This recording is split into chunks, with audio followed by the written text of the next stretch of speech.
Lessons 5 and 6 coming at you. Didn't do lesson 6 yet. I'm on lesson 5, but lesson 5 and 6 are so intertwined and interlinked that I figured that I would just do them together while I'm in the mood of making vids. And I noticed that I was a little bit high in the last one. Not high off anything, don't worry. High, the camera was high. All right, let us get right into it. Lesson 5. I am never upset for the reason I think. This idea, like the preceding one, can be used with any person, situation, or event you think is causing you pain. Apply it specifically to whatever you believe is the cause of your upset, using the description of the feeling in whatever term seems accurate to you. The upset may seem to be fear, worry, depression, anxiety, anger, hatred, jealousy, or any number of forms, all of which are perceived as different. This is not true. However, until you learn that form does not matter, each form becomes a proper subject for the exercises for the day. Applying the same idea to each of them separately is the first step in ultimately recognizing that they are all the same. When using the idea for today for a specific perceived cause of an upset form, use both the name of the form in which you see the upset and the cause to which you ascribe it. For example, I am not angry at blank for the reason I think. I am not afraid of blank for the reason I think. In these exercises, more than the preceding ones, you may find it hard to be indiscriminate and to avoid giving greater weight to some subjects than to others. It might help to precede the exercises with the statement, there are no small upsets. They are all equally disturbing to my peace of mind. Then examine your mind for whatever is distressing you, regardless of how much or how little you think it is doing so.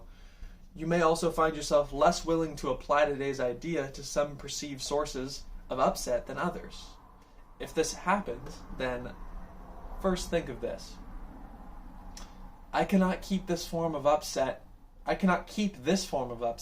and let the others go. For the purposes of these exercises, then, I will regard them all as the same. Then search your mind for no more than a minute and try to identify a number of forms of upsets that are disturbing to you, regardless of the relative importance you may give them.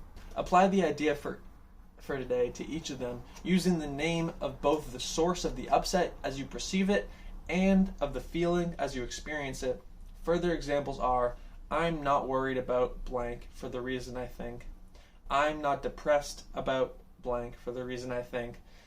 3 or 4 times during the day is enough. So the first step is searching your mind for about a minute for things that have upset you or you think will upset you or upsetting you right now. So you can do that. We're going to do that for about 30 seconds. When I did this lesson this morning, what came to mind was I was fearful of having to text my coach that I wasn't going to come play, even though I told him I would. So that was one of the things that I had to use the strategy for. I'm not afraid of texting my coach for the reason I think.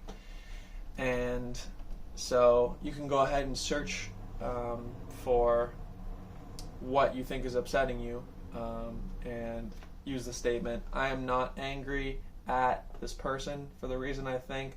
I'm not depressed about this for the reason I think. I'm not afraid of the day for the reason I think. So that's lesson 5. That's a really good one. That one really, because, I'll give you my full analysis after lesson 6 because it's related. Lesson 6. I'm upset because I see something that is not there. The exercises with this idea are very similar to the preceding one. Again, it's necessary to name both the form of the upset, anger, fear, worry, depression, and so on, and the perceived source very specifically for any application of the idea. For example, I'm angry at blank because I see something that is not there. I'm worried about blank because I see something that is not there. Today's idea is useful for application to anything that seems to upset you and can profitably be used throughout the day for that purpose. However, use it 3 to 4 times a day for a minute and resist applying. If you resist applying the idea to some upsetting thoughts more than others, remind yourself there are no small upsets. They're all equally disturbing to my peace of mind, and I cannot keep this form of upset and let the others go. For the purposes of these exercises, then, I will regard them as the same.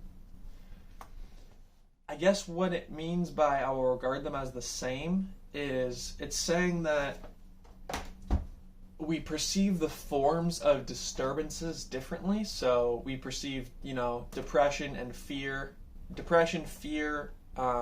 anger, and all these different disturbances as different things with different sources.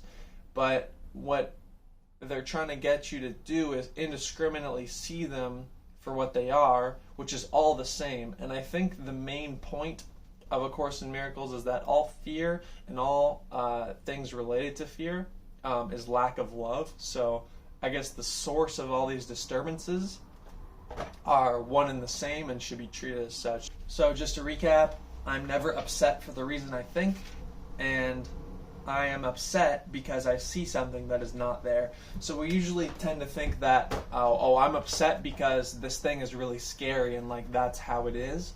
But it's basically telling you what it isn't and then telling you why you are scared, if that makes sense. So you're only afraid because you see something that is not there. So I guess what it's trying to say is that the sources of fear, or what you think is a source of fear, actually has no reality. Appreciate ya. Bye-bye.